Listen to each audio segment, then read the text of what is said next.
Right now, falling somewhere above your head is water that has never touched the ground. It has been up there for days, maybe weeks, cycling through clouds, absorbing whatever the atmosphere around it contains before it finally falls as rain. Clean, natural, pure. That is what most people assume about rainwater, that it is the original water, the water before humans got involved, the water your ancestors drank for hundreds of thousands of years before pipes and treatment plants and plastic bottles existed. And for most of human history, they were right. But here is what has changed, and here is what happens to your body if you decide to find out the hard way.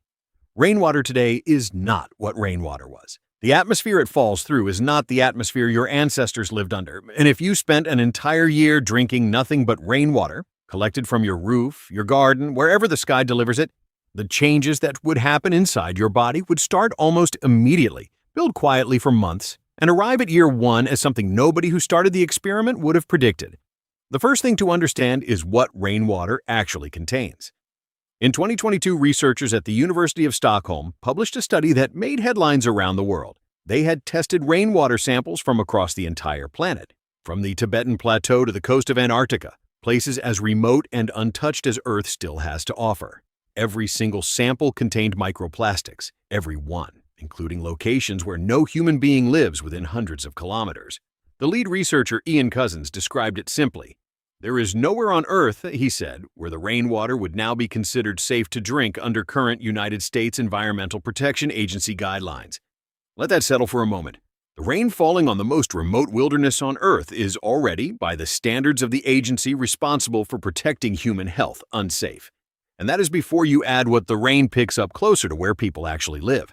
Nitrogen compounds from agricultural runoff that has evaporated and re-entered the water cycle. Sulfur dioxide from industry that dissolves into water vapor to form weak sulfuric acid. Heavy metals, pesticide residues, PFAS chemicals, the so-called forever chemicals that do not break down in the environment or in the human body, present in rainwater at concentrations that have been rising steadily since their introduction decades ago.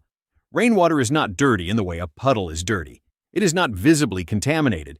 It looks and tastes completely clean, which is precisely what makes it dangerous. Your senses, evolved over millions of years to detect spoiled food and contaminated water, cannot detect any of this. You would drink it and feel nothing wrong, and the damage would begin anyway. Week 1. Your body is designed to process water containing certain minerals. Calcium, magnesium, potassium, sodium, these are not impurities. They are essential. Tap water and most natural water sources contain them at levels your physiology has been calibrated to expect. Rainwater contains almost none of them. It is what chemists call soft water, mineral poor, slightly acidic, chemically hungry, and when you drink water that is hungry for minerals, it finds them in you. So soft water passing through the digestive system leaches minerals from the gut lining more readily than mineral-rich water does. The effect in week 1 is subtle. A slight increase in mineral excretion, a mild disruption to electrolyte balance that your body compensates for automatically. You would feel nothing unusual, perhaps slightly more fatigued than normal, perhaps a mild headache that you would attribute to something else entirely. But the process has started. Month 1. The microplastics are accumulating.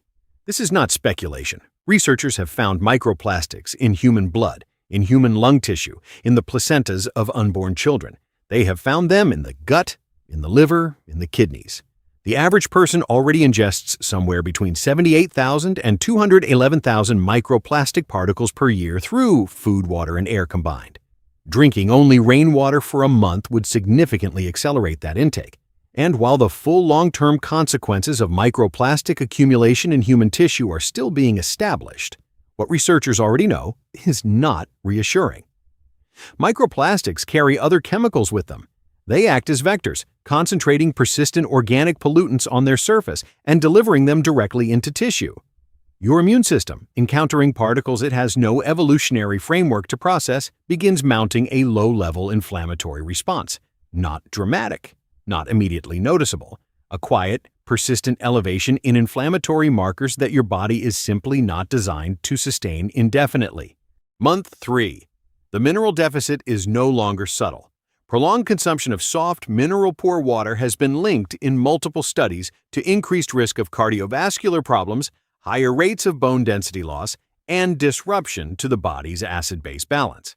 The World Health Organization has published guidance specifically warning against drinking demineralized or low mineral water as a primary source, noting that it increases urinary output of magnesium and calcium and can over time contribute to deficiencies in both.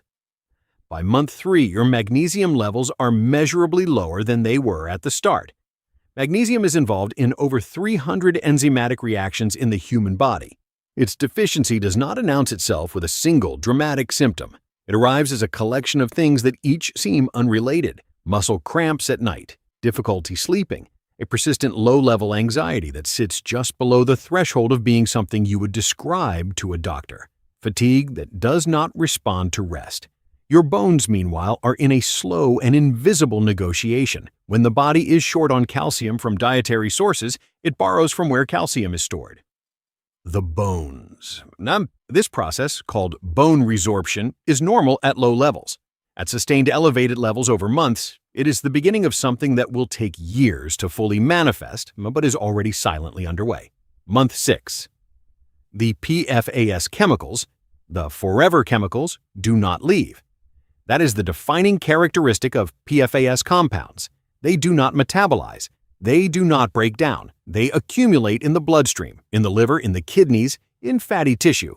With each glass of rainwater, the concentration rises incrementally. After 6 months of exclusive rainwater consumption, the levels in your bloodstream would be significantly higher than they were when you started.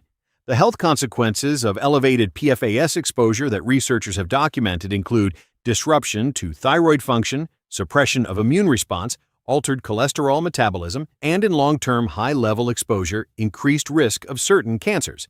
The thyroid effects are particularly significant. The thyroid gland regulates metabolism, energy production, temperature regulation, heart rate. A disrupted thyroid does not cause one thing to go wrong. It causes everything to run slightly off, simultaneously, in ways that are individually deniable but collectively exhausting. You would be tired in a way that sleep does not fix, cold in rooms that other people find comfortable. Your hair might be thinning, your concentration fractured, your body would be running on a disrupted signal, and the source of that signal disruption would be completely invisible in the water you were drinking every day. Year 1. So, you are not the same person who started this experiment. Your mineral profile has shifted significantly. Your microplastic load is substantially higher than it was 12 months ago. Your PFAS levels are elevated. Your inflammatory markers are raised. Your bone density has declined by a small but measurable amount. Your thyroid function is subtly altered. None of these changes are dramatic in isolation. None of them would necessarily show up as an obvious illness. You have not developed a disease. You have accumulated a burden, a quiet, invisible accumulation of things that your body was not designed to carry, delivered in the purest-looking water imaginable. Here is the final counterintuitive fact. The people of the ancient world who drank rainwater and survived were not drinking the rain that falls today. The atmosphere they lived under was different. The chemicals that now circle the entire planet in the water cycle simply did not exist. The microplastics that now reach the Tibetan plateau and Antarctica were not there. The forever chemicals were not there.